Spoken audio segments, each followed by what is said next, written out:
বাংলা নববর্ষ ১৪৩২-কে বরণ করতে এবং চৈত্র মাসের শেষ দিন বা চৈত্র সংক্রান্তি উদযাপনে রোববার শিল্পকলা একাডেমিতে শুরু হয়েছে ২ দিনের বাংলার উৎসব ১৪৩২, চৈত্র সংক্রান্তি ও বৈশাখ উদযাপন। উৎসব উদ্বোধন করেন মৎস্য ও প্রাণী সম্পদ উপদেষ্টা ফরিদা আক্তার।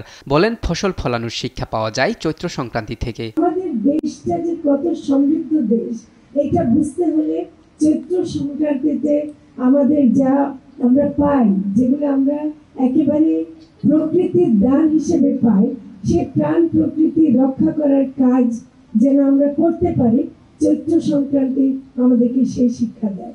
অতীতকে স্মরণ করা বাংলা সংস্কৃতির অংশ জানিয়ে কবি ফরহাদ মজহার বলেন, সংক্রান্তি হলো অতীত উদযাপনের দিন, আর বৈশাখ হলো নতুনকে বরণ। বৈশাখ শুরু হবে, নতুন নক্ষত্রের পরিমণ্ডল আমরা প্রবেশ করছি। তাহলে এক গ্রহ থেকে আরেক গ্রহের সঙ্গে সম্পর্ক রচনার সংস্কৃতি হলো বাংলার সংস্কৃতি।